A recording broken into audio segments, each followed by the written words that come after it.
Obi and Atiku Abubakar attend the National Political Consultative Meeting in the North.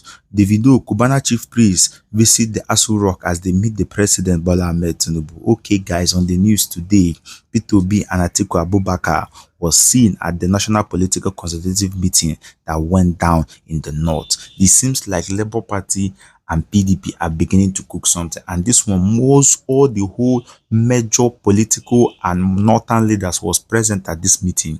It looks like we are going to be a very fantastic coalition that is going to go down between the Labour Party and the PDP. Most northern leaders was present at this meeting. Obi also gave a fantastic speech during the meeting that went down today. A lot of people has been saying that probably the PDP and also the Labour Party is going to merge to work together hand in hand to look for a way to overthrow Bola Ahmed Tinubu come 2027 presidential election. Obi has really denied it, like for now, that he's not looking to make any alliance unless that alliance is an alliance that is going to make Nigeria better. He's not desperate to become president, but he's desperate to see Nigeria work.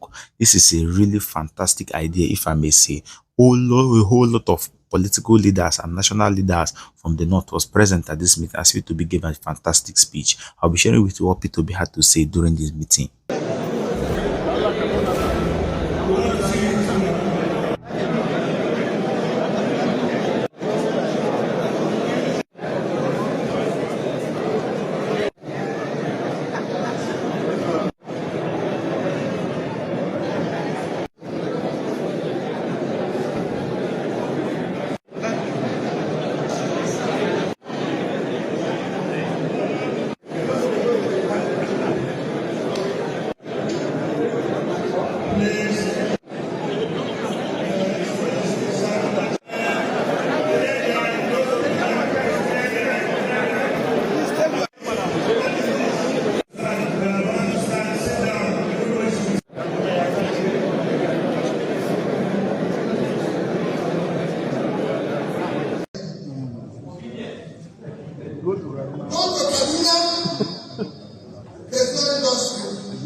We used to do Kaduna Trade Fair 2 years for you to get a space. Today nobody goes there. We used to go to Meduguri for cash. Today nobody goes there. That is the poverty. And when you have poverty, you have criminality and you cannot control. Because when people don't know where the next thing will come from, you can never control their action. And there is the recruit. But in all these, it all rests squarely on government to solve. And I've always said the North can change Nigeria. The greatest aspect of this country is in the North. We can make more money, I say it every day, we can make more money from farm agriculture than we make from oil. And I'm starting to prove everything. This entire country produces less than 6 million tons of rice. That is less than 10% of what Bangladesh produces. Bangladesh is a country that lives on 148,600 square kilometers of land. That is the size of 2 northern states. Niger at 76.3 and Borno at 70.8 equal to Bangladesh. And Bangladesh has a population of 170 million. So if you divide their 146 by this thing, it's less than about 800 square meters when these two states have over 13,000 square meters. It's a huge land. Niger State has most arable land in this country, cannot feed itself. It's 76.3 thousand square kilometers. They are not exporting anything. Netherlands, with 33,000 square kilometers. So Niger State is 2.5 times the size of Netherlands. Yet, they exported 124 billion euros, about over $130 billion of agricultural export.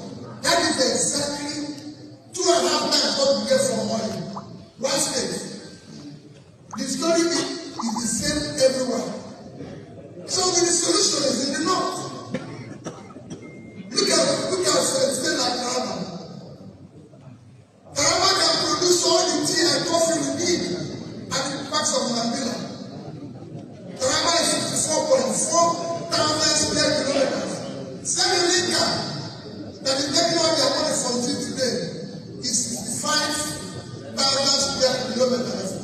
If you divide it by the population,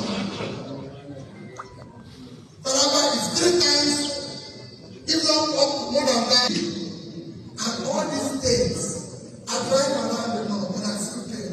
This year into Kafanchan, to Kaduna, to Katsina, to Jigawa, all these around the road. And you see loads of uncultivated land. Go to Morocco and travel from Casablanca to Port of Nigeria on both sides, and you see the difference. We can change the north. Agricultural land that is in the north is dead. Why do we have to do huge projects where we will build a road for 15 trillion? Why don't we use 1.2? If you put 1.5 trillion was insecurity in the north today, we start dealing with it. We can capitalize that back in 1 trillion, and if you put another 1.2 trillion in poverty alleviation, one of the governors of the north told me he wanted to do small poverty alleviation, and he went to Bank of the North, sorry, Bank of Industry, and gave them 2 billion. And over 2 years, they cannot even put their own capital fund. We can solve it. The more you do people out of poverty, the more you solve insecurity. I've been to prisons, I've been to places to see what is happening. We need to change it. It is very easy. We need to invest in education. We can't talk about free universal education when people are not going to school. Our children are not in school. I have taken time to go to the north, serve them with their imaginary children. They are the most brilliant people God created. Because I could see children in 9 years and 10 years memorizing Quran. If they can't go to school, we just speak to them. Where they are learning Quran, they can learn English, they can learn mathematics, they can learn this. It's very easy. And we are doing it in Kaduna, and it's working. I went to one in Kaduna, I even visited there with them. My brother that went there, provided them, and paying their teachers now, provided them toilets, provided them everything. If you see the kids, they are changing. Let's invest in them. That's our assets. That's the assets we need. That's the doctors we need. We have a great country that can be changed if our leaders can change the human.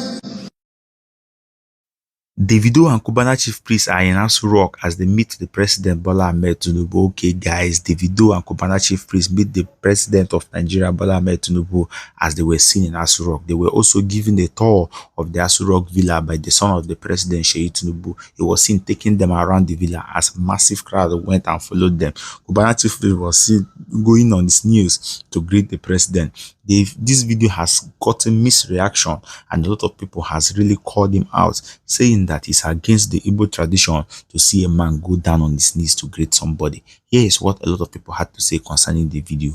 This picture is a disgrace. It's a shame to the Igbo culture. You see, Igbo people, their culture, they are acephalous in nature.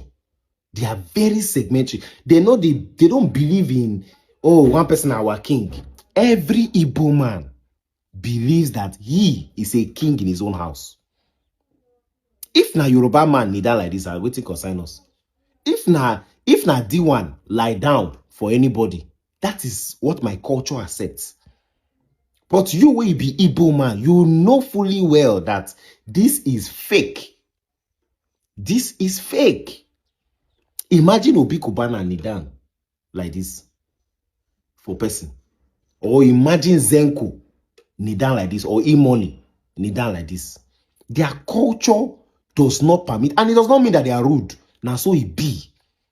Even 1914, Lord Lugard was finding it so difficult. He had damn the amalgamation. It was so difficult because the Igbo people are cephalous. They go look, say, okay, you don't talk, no wala. Me self, I be king. You don't understand? That's why it was so difficult.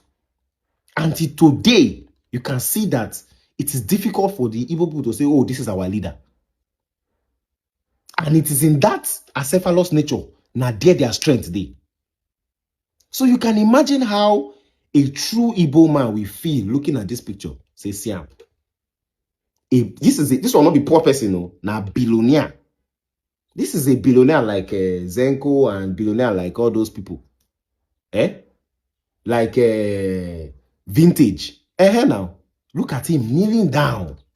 If you can betray your culture, it shows, it says a lot about the kind of person that you are. So I'm not surprised that this kind of person, he go follow Obi Kubana enemy, they do friend. The man will raise you, will make you are today. You go follow your enemy. You and the enemy come the roll.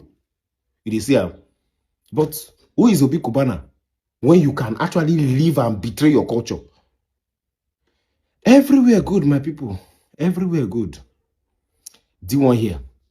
Shalom. Nothing do you see now, man? How this camera?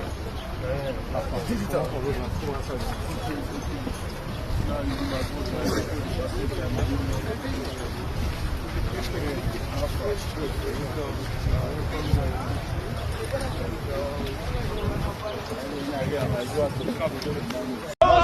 No shot to come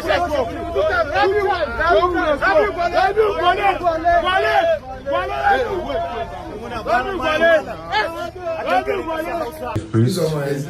Yes, sir. Your Excellency. How are you? How are you? Very well, sir. Good to see you. Chief Priest? Chief Priest? Yes. One of the biggest influencers. I see you in the papers. Yes. How are you? Very well. That has always been